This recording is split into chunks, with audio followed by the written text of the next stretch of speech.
প্রিয় বন্ধুরা, ছবি ড্রয়িং করতে আমরা সবাই পারি। ছবি ড্রয়িং করে, ড্রয়িংয়ের ভিডিও করে, এই ভিডিওকে কীভাবে সৌন্দর্য করার জন্য এডিট করতে হয়, এটা আমরা অনেকেই জানি না। কিভাবে এডিট করতে হয় আজকে আমি আপনাদেরকে তা শিখাবো। ভিডিও শ্যুট করার পর আমরা সেই ভিডিওটি ইনশট অ্যাপের মাধ্যমে এডিট করে দেখাবো। চলুন আমরা চলে যাই ইনশটে। ইনশটে গিয়ে আমরা ভিডিও অপশনে ক্লিক করব। এখান থেকে নিউতে ক্লিক করব। নিউতে ক্লিক করার পর আমাদেরকে ভিডিও চয়েস করতে হবে। এখান থেকে আমরা যে কোনো একটা ভিডিও চয়েস করা হয়ে গেল। এখন আমাদের ইনশট লোগোটি ক্রস চিহ্ন ওইখানে ক্লিক করতে হবে।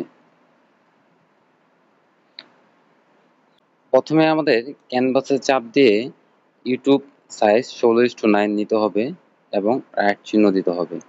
তারপর আমাদেরকে এটা রোটেট করতে হবে। ভিডিওটি আমরা রোটেট করে আমাদের দিকে ঘুরিয়ে নিলাম। এখন রাইট চিহ্ন চাপ দিতে হবে। এখন আমাদের ভিডিওটির স্পিড বাড়াতে হবে। স্পিডে চাপ দিলাম। এখন আমাদেরকে স্পিড আমরা সাধারণত 4-এ রেখে দিলাম। রাইট চিহ্ন চাপ দিতে হবে। ভিডিও স্পিড বাড়ানোর পরে আমাদেরকে একটু স্ক্রলিং করে এদিকে গিয়ে ভিডিওটি এনে এখন আমাদের করতে হবে ফিল্টার। এই জন্য আমরা ফিল্টারে চাপ দেব এবং অ্যাডজাস্টমেন্টে চাপ দেব। অ্যাডজাস্টমেন্টে চাপ দিয়ে প্রথমে লাইটনেসটা আমরা কিছুই দেব না। কন্ট্রাস্টটা আমরা এখানে যে 15 দেব। 15-16 যা দেওয়া যায়। তারপর আমরা কার্ভে যাব। কার্ভে যেয়ে মাঝখানে আমরা দেব 55। রাইট চিহ্ন চাপ দেব।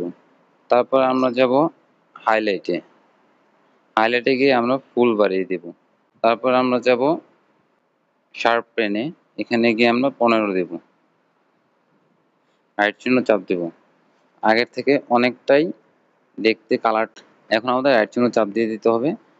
এখন ভিডিওটি মাঝখানে অনেক জায়গায় আমরা ড্রয়িং করি নাই, গ্যাপ আছে। যেমন প্রথমে এতটুকু গ্যাপ, এখানে আমাদের এভাবে ভিডিও থামিয়ে স্প্লিটে চাপ দিয়ে ভিডিওটি ক্লিক করে ডিলিট অপশন চাপ দিয়ে এতটুকু ডিলিট করে দিতে হবে। পরে আমরা এতটুকু আবার সেম সোজা দাগটা নিয়ে নিলাম। এখানে থামিয়ে স্প্লিট করে আবার স্প্লিট করে বাকিটুকু ডিলিট করে দেবো। এরকম ভাবে যে ভিডিওগুলো মাঝখানে আপনার কোনো ভিডিও শ্যুট হয়নি, সেই ভিডিওগুলো আপনি ডিলিট করে দেবেন। দেখুন, আপনাকে জাস্ট একটু দেখাচ্ছি। আপনারা আসলে বুঝতে পারছেন। এভাবে ভিডিও এডিট করা হয়ে গেলে আপনার এখানে এক্সপোর্ট অপশন আছে। এক্সপোর্ট অপশনে চাপ দিয়ে আপনার যতটুকু সাইজ দরকার অতটুকু সাইজে এক্সপোর্ট করে নিতে পারবেন। ধন্যবাদ।